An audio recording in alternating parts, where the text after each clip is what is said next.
When every test said he was dying, when 7 senior doctors walked away calling it hopeless, when his wife was planning his funeral and his children were saying their final goodbyes, one junior doctor saw something terrifying that everyone missed. A silent killer hiding in plain sight. She had 48 hours. One wrong move and he'd be gone forever.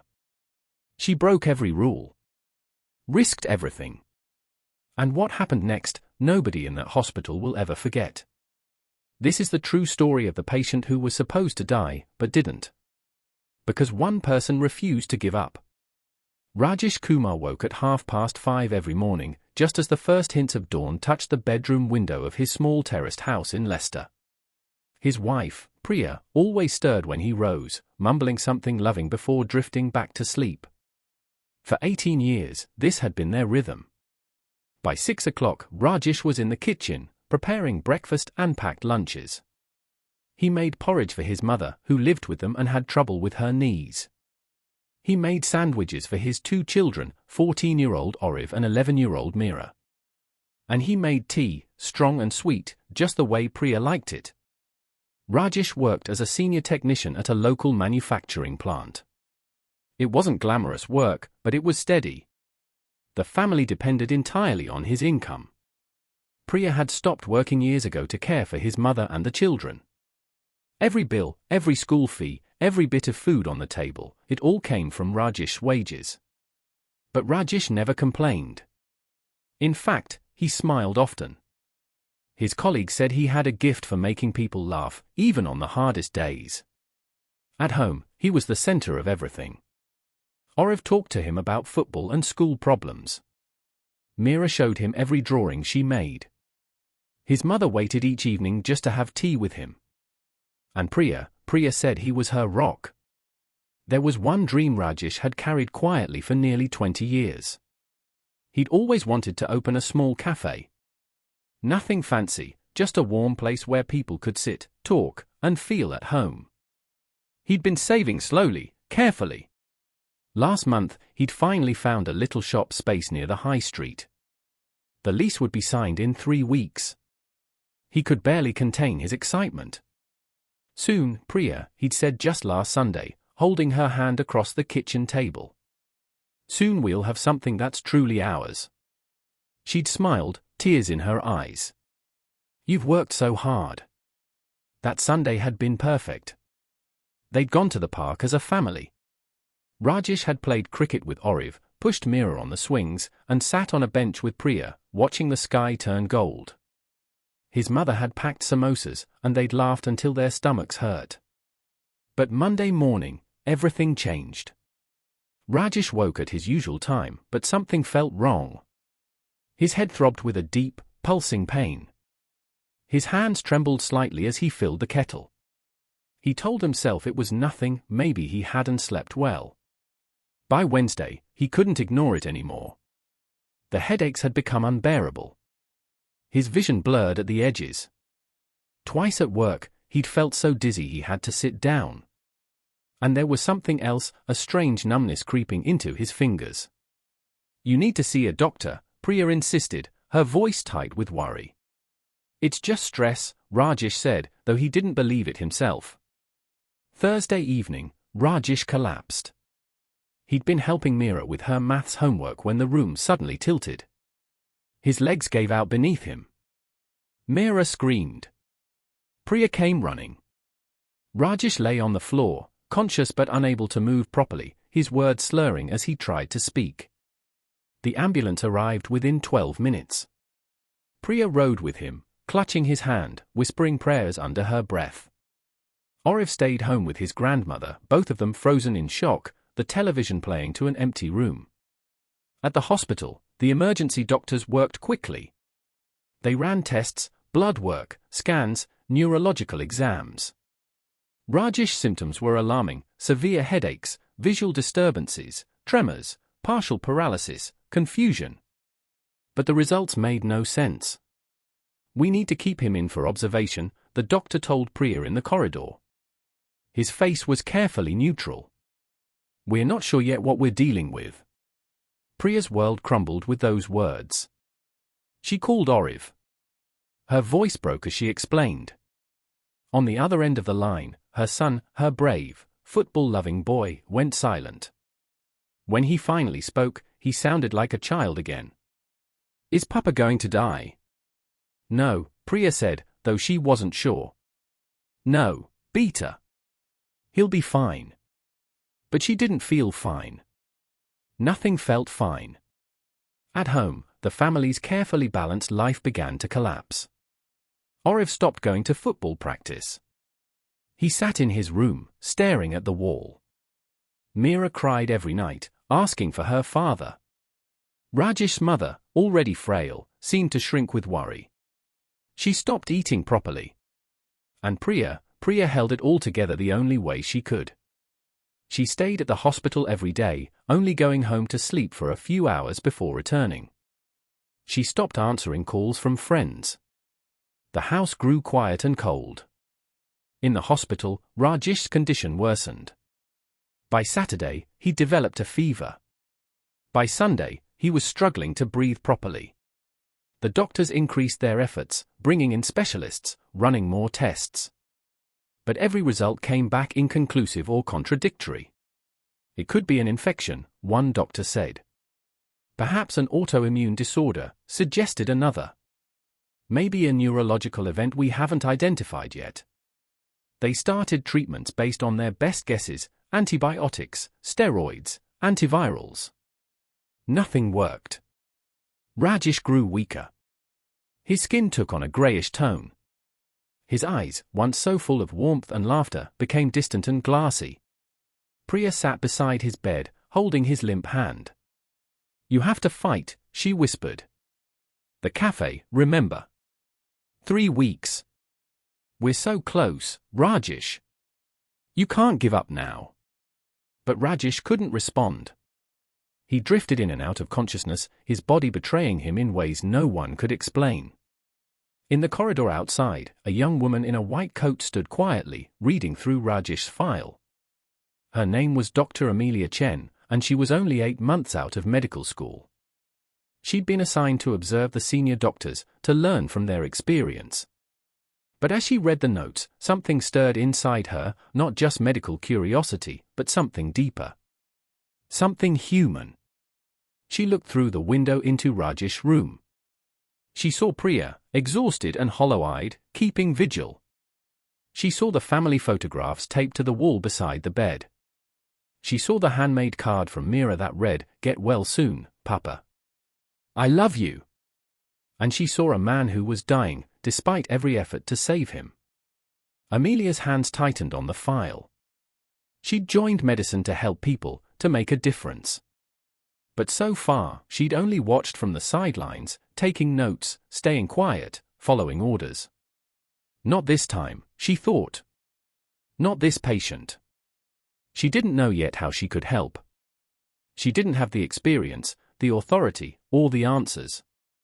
But as she stood there, watching Rajesh's chest rise and fall with labored breaths, she made a silent promise.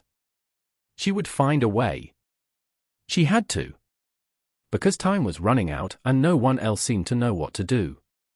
By the second week, Rajesh had been seen by 7 different specialists.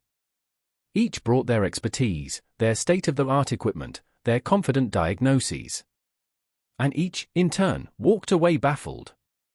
Dr. Whitmore, the head of neurology, spent 3 days convinced it was a rare form of encephalitis. He administered aggressive treatment. Rajesh's fever spiked dangerously high. The treatment was stopped.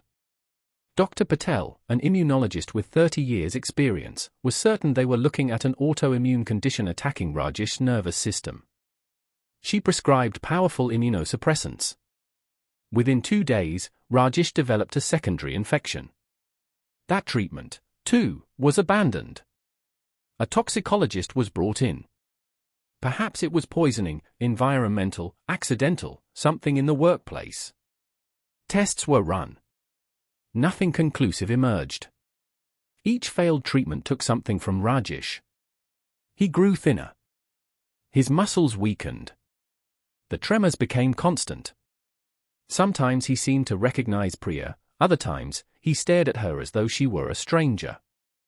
Priya aged years in those weeks. Dark circles settled permanently beneath her eyes. Her clothes hung loose on her shrinking frame. She'd stopped caring for herself entirely. Every ounce of her energy went to being there, to hoping, to praying. Oriv came to visit once. He stood at the foot of his father's bed, looking at the tubes and monitors, and his face crumpled. He ran from the room and refused to come back. "That's not Papa," he told his grandmother, sobbing. "That's not him." Mira drew pictures every day and sent them with her mother. She was too young to visit the ICU, so she waited at home, asking the same question every evening, "Is Papa better today?" And every evening, Priya had to say, "Not yet, Beta. Not yet." Rajesh's mother stopped speaking almost entirely. She sat by the window, staring out, moving her lips in silent prayer. The woman who'd once filled the house with stories and songs had retreated into herself. The cafe lease came up. 3 weeks had passed. Rajesh couldn't sign. Priya couldn't think about it. The opportunity slipped away to someone else. 20 years of dreams disappeared in a single phone call. At the hospital, the mood among the senior staff grew increasingly grim. "We've exhausted the obvious routes," Dr. Whitmore admitted during a case conference. "His symptoms don't fit any clear pattern. The tests contradict each other. Honestly, I'm not sure what else we can try. We could attempt another round of broad-spectrum antibiotics," someone suggested half-heartedly. "We've tried that. It didn't help." Experimental treatment. Based on what diagnosis? We'd be shooting in the dark.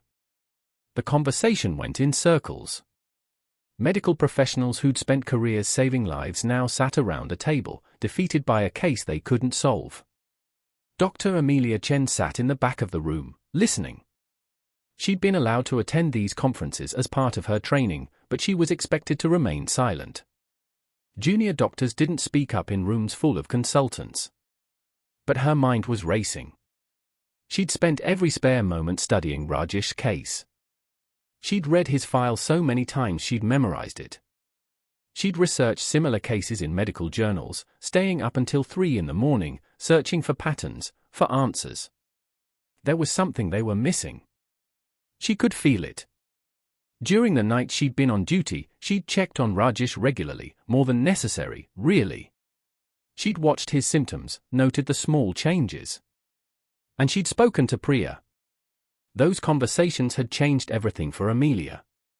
Priya didn't just tell her about Rajesh's symptoms. She told her about Rajesh, the man, the father, the husband, the son. She told her about Sunday in the park. About the cafe dream. About how he made everyone laugh. About how the whole family's world revolved around his steady, gentle presence. "He's not just a patient," Priya had said, tears streaming down her face. "He's everything. Without him, we're lost." Amelia had held her hand, unable to speak past the lump in her throat. She'd gone home that night and cried, really cried, for the first time since starting her residency. Medicine had become about protocols and procedures, about keeping up with senior doctors and not making mistakes. But this was why she'd become a doctor. For people like Rajesh. For families like this. The case conference ended with no real conclusions. "We'll continue supportive care," Dr. Whitmore said. "Keep him comfortable. Hope for the best." It was a polite way of saying they were giving up. As the senior doctors filed out, Amelia approached Dr. Whitmore. Her heart hammered in her chest. "Dr. Whitmore, may I speak with you?" He looked surprised. "Dr. Chen." "Yes, of course. What is it?" "The Kumar case. I've been following it closely. I'd like permission to review the files again. To look for something we might have missed." Dr. Whitmore's expression was kind but tired. "Dr. Chen, I appreciate your enthusiasm. But if 7 specialists couldn't find an answer, I'm not sure what you think you'll discover." "Maybe a fresh perspective could help," Amelia pressed. "Someone who hasn't already formed conclusions.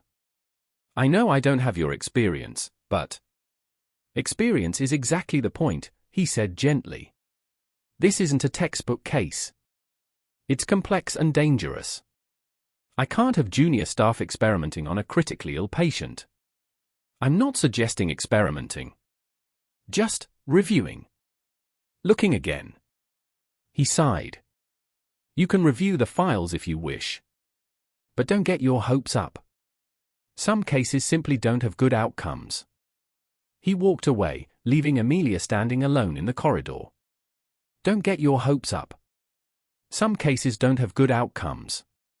But Amelia couldn't accept that. She wouldn't. That evening, she went to Rajesh's room. Priya was there, as always, sitting in the chair beside the bed, holding her husband's hand. Mrs. Kumar, Amelia said softly. Priya looked up, her eyes red and swollen. I wanted you to know, Amelia continued, that I haven't given up. I'm going to keep looking. I'm going to find what's wrong. Priya's face crumpled. Everyone says they'll try. But he just gets worse. I know. I know it's hard to believe anyone right now. But I promise you, I won't stop. Why? Priya whispered. You don't even know us. Why do you care so much? Amelia knelt beside the chair, looking directly into Priya's eyes. Because he matters. Because your family matters. And because someone has to fight when everyone else is ready to give up. Priya began to cry, deep, shaking sobs that came from a place of absolute exhaustion and despair. Amelia put her arms around her, this woman she'd known only a few weeks, and held her. Please, Priya sobbed. Please save him. I don't know how we'll survive without him. I don't know how to tell my children their father isn't coming home. Please. I'll try, Amelia promised. With everything I have, I'll try. Later that night, Amelia sat in the small room designated for junior doctors, surrounded by stacks of medical files, research papers, and test results. Her eyes burned with tiredness, but she kept reading. There had to be something. Some detail everyone had overlooked. Some test result that didn't quite fit. Some clue hiding in plain sight. She just had to find it before it was too late. The clock on the wall ticked past midnight, then 1 in the morning, then 2. Rajesh Kumar was 3 floors above her, fighting for his life. And Dr. Amelia Chen was fighting just as hard to save him. But she had no idea yet that time was about to run out. On the 16th day of Rajesh's hospitalization, the ICU alarms began screaming at 4 in the morning. His blood pressure had dropped dangerously low. His oxygen saturation was falling. His body, already pushed to its limits, was beginning to shut down. The crash team rushed in. Priya was pulled from the room, crying, calling her husband's name. Amelia, who'd been dozing in the doctor's room, ran to the ICU in her rumpled scrubs. She watched through the window as they worked on Rajesh, chest compressions, emergency medications, the organized chaos of people trying to pull someone back from the edge of death. 20 minutes later, they'd stabilized him. Barely. Dr. Whitmore emerged, his face grave. He found Priya collapsed in a chair in the waiting area, Amelia sitting beside her. We've got him stable for now, he said. But Mrs. Kumar, I need to be honest with you. His organs are beginning to fail. Without knowing the underlying cause, we can't treat it effectively. We're just delaying the inevitable. How long? Priya's voice was barely a whisper. It's hard to say. Days, perhaps. Maybe less. No. Priya shook her head, as if she could refuse reality itself. No, there has to be something. There has to be. Dr. Whitmore put a gentle hand on her shoulder. I'm sorry. We've done everything we can. He left them there, a devastated wife and a junior doctor who'd made a promise she didn't know how to keep. Mrs. Kumar, Amelia began, but Priya stood abruptly. I need to call my children, she said flatly. I need to tell them to say goodbye to their father. She walked away, her shoulders shaking. Amelia stood alone in the corridor, her hands clenched into fists. Days. Maybe less. No. No, that wasn't acceptable. She went straight back to the doctor's room and pulled out every piece of paper, every test result, every scan. She spread them across the floor, creating a timeline, a map of Rajesh's illness. She started from the beginning. The initial symptoms: severe headaches, visual disturbances, tremors, partial paralysis. Then the progression: fever, breathing difficulties, confusion, muscle weakness. The test showed inflammation markers, but not the type you'd expect with infection. The neurological scan showed some abnormalities, but they didn't match typical patterns of encephalitis or stroke. His white blood cell count was elevated, but not in the way it should be for the diagnosis they'd tried. Everything was almost right, but not quite. It was like looking at a picture that was slightly out of focus. You could see the shape of something, but you couldn't identify what it was. Amelia rubbed her burning eyes. She'd been awake for 20 hours straight.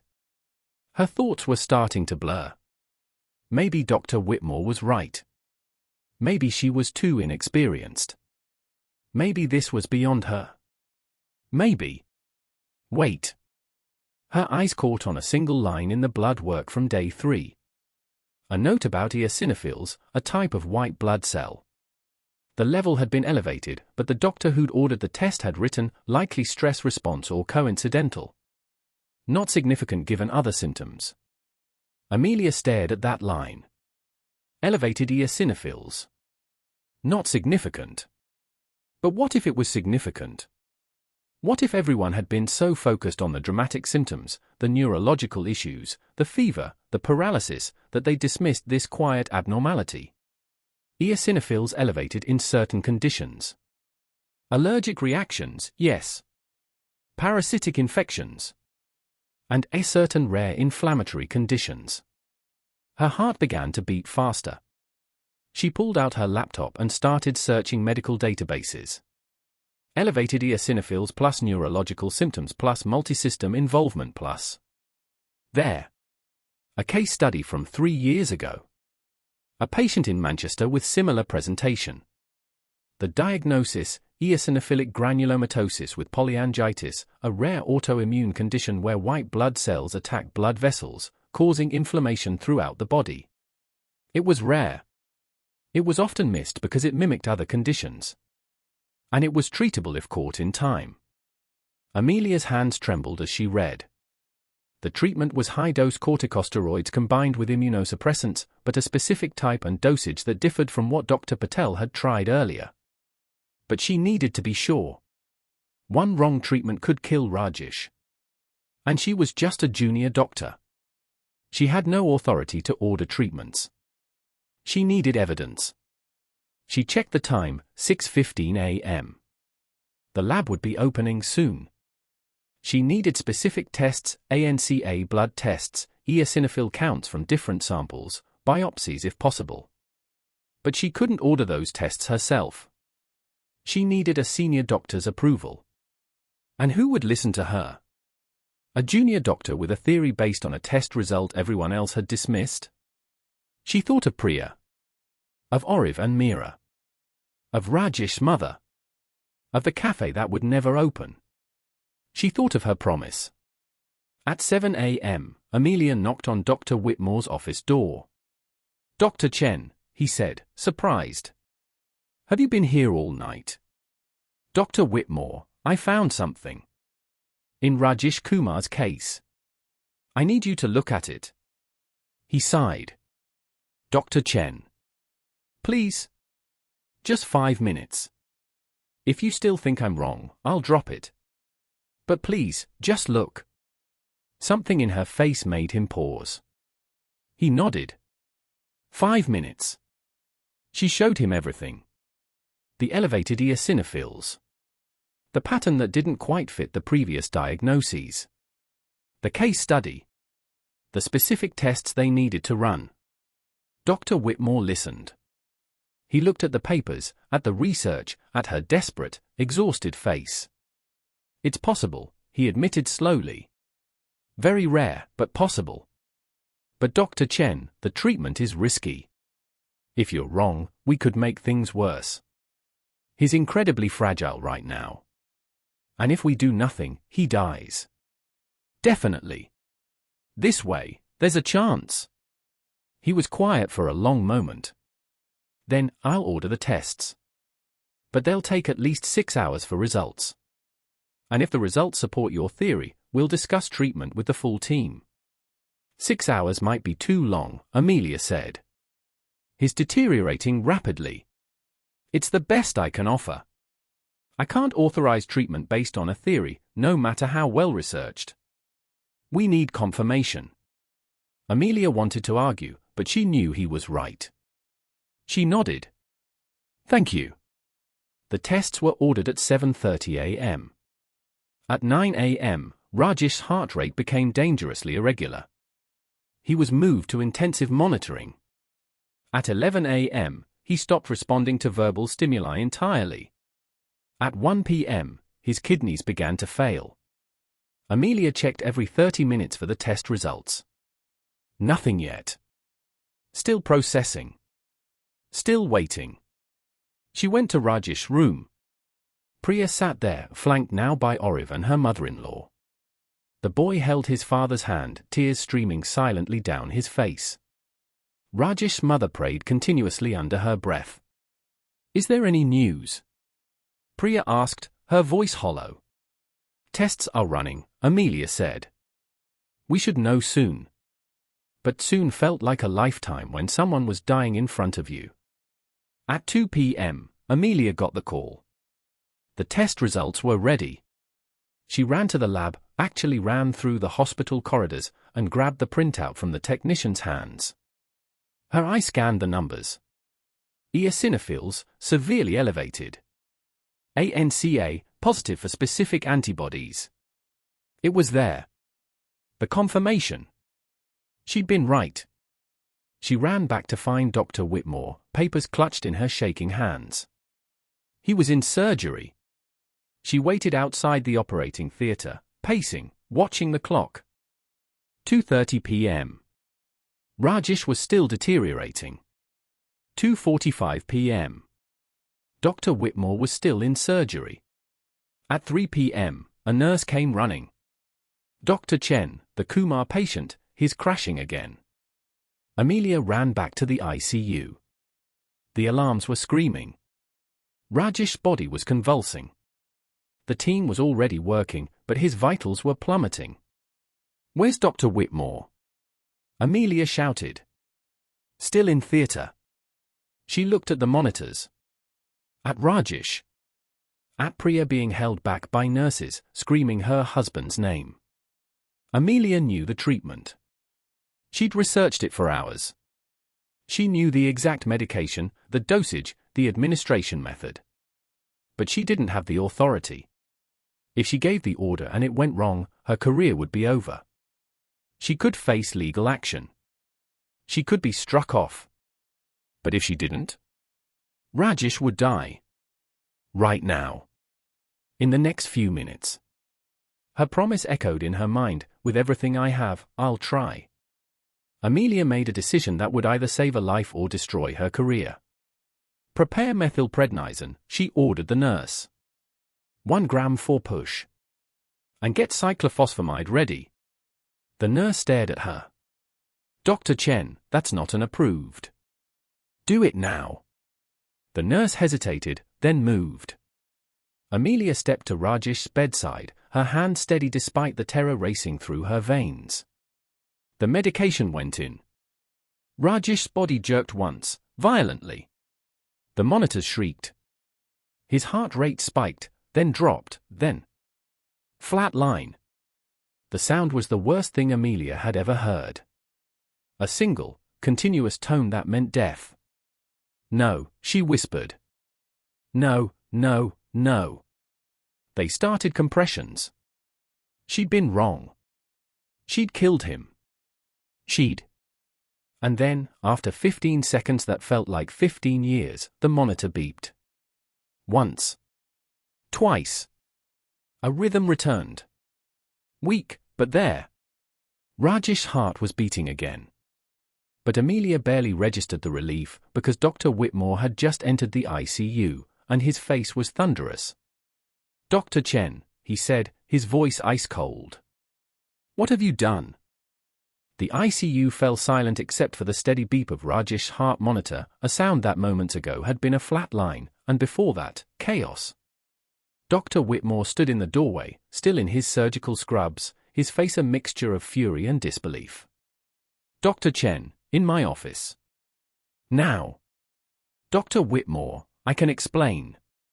Now." Amelia looked at Rajesh. His vital signs were still dangerously unstable, but the rhythm was there. She'd bought him time, maybe.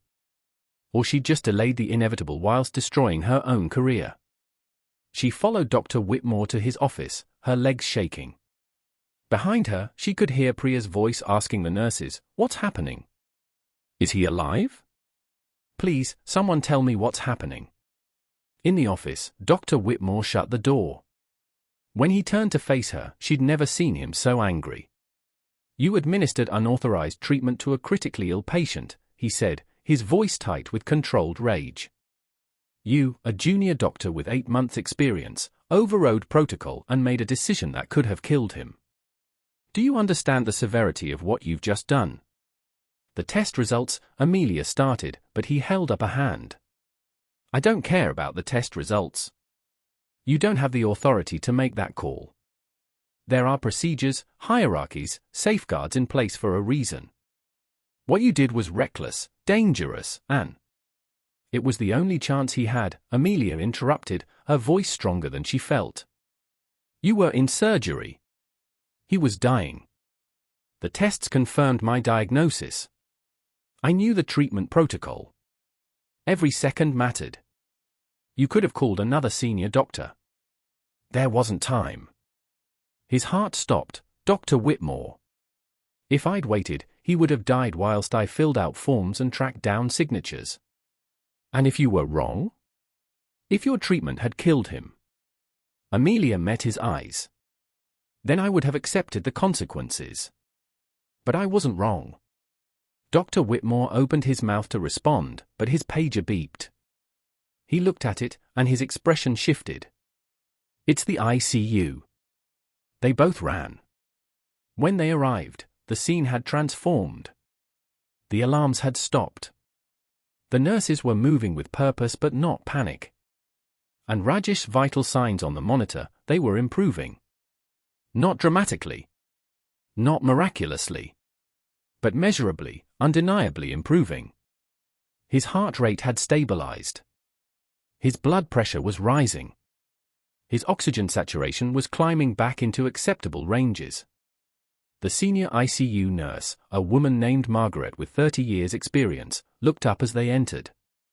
"The methylprednisolone seems to be working. The inflammation markers are already starting to drop. I've never seen a response this quick." Dr. Whitmore moved to the monitors, checking the readings himself. Amelia stood back, barely breathing. "His kidney function is stabilizing," Margaret continued. "Neurological responses are showing improvement. Whatever Dr. Chen gave him, it's working." Dr. Whitmore turned to Amelia. His face was still serious, but the anger had been replaced by something else, surprise, perhaps, or reassessment. "The test results were conclusive," he asked. "Yes. Eosinophilic granulomatosis with polyangiitis. It fit every symptom, every inconsistency in the previous tests. That's why nothing else worked, we were treating the wrong disease." He nodded slowly. "We'll need to continue the treatment protocol. Carefully monitored. This is just the beginning, he's still critical. But he has a chance now," Amelia said quietly. "Yes," Dr. Whitmore admitted. "Because of you, he has a chance." Over the next 12 hours, Rajesh's improvement continued. Slowly, carefully, like watching the tide turn, his body began to heal. The swelling in his brain reduced. His breathing became easier. The tremors that had plagued him for weeks began to lessen. At hour 15, his eyes opened briefly. He couldn't speak, the breathing tube prevented that, but his gaze found Priya's face, and his fingers squeezed hers. Priya sobbed, pressing her forehead to his hand. "You're still here," she whispered. "You're still here." Oriv, who'd been sitting rigid in the corner, stood up and came to his father's bedside. "Papa." His voice cracked. "Papa, can you hear me?" Rajesh's eyes moved to his son.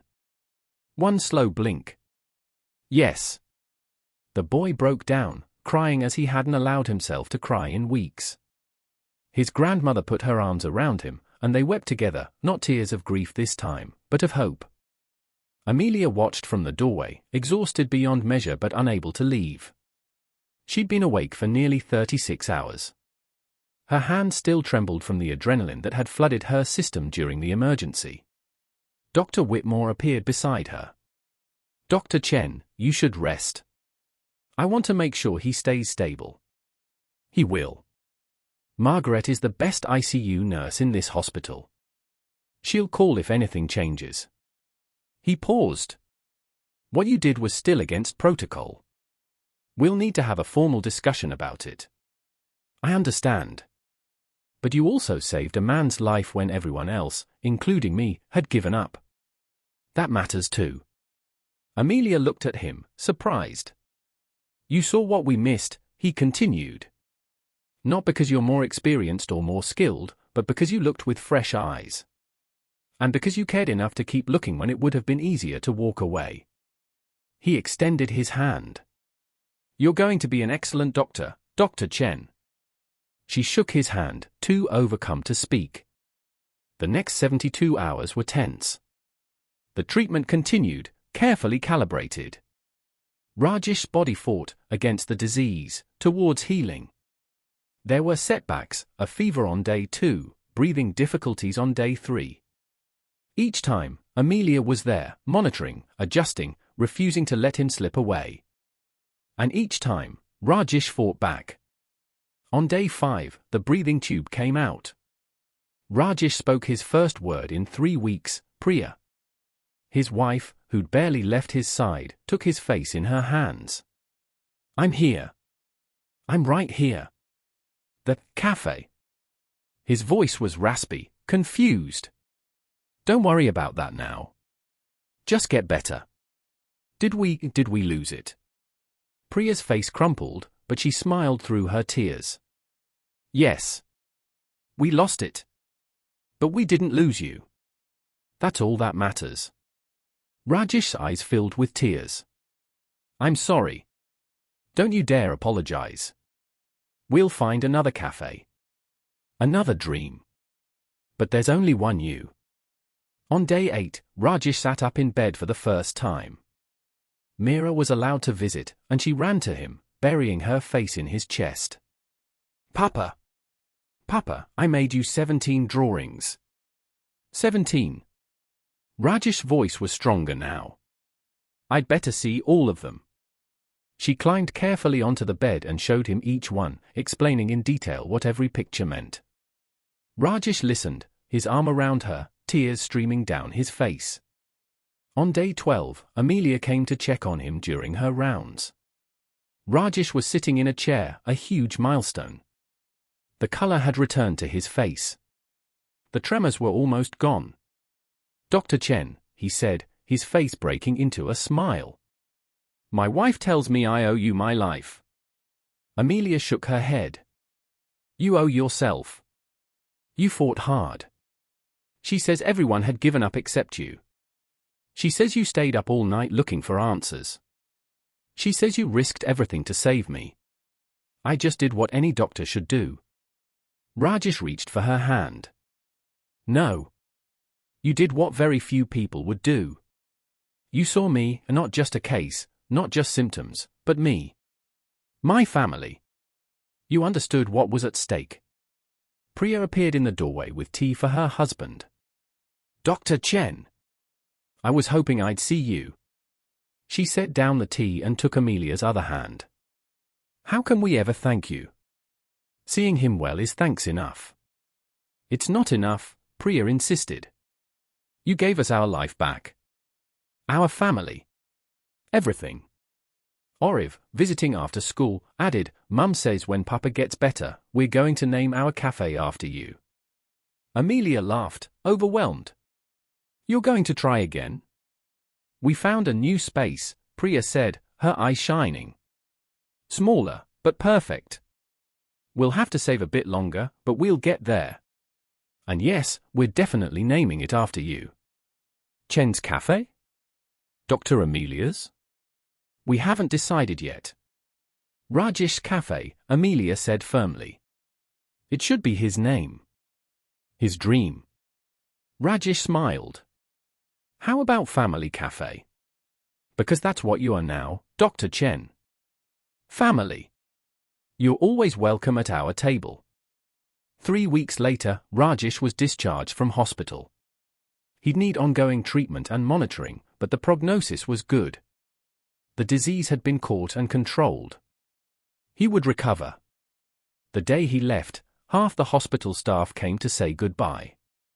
He'd become something of a legend, the impossible case that wasn't impossible after all.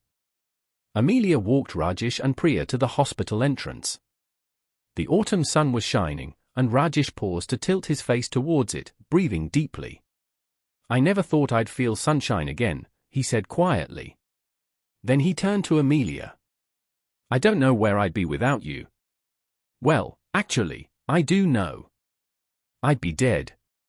"You're stronger than you think," Amelia said.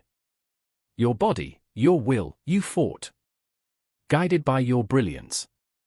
He hugged her, and she hugged him back, this man she'd fought so hard to save.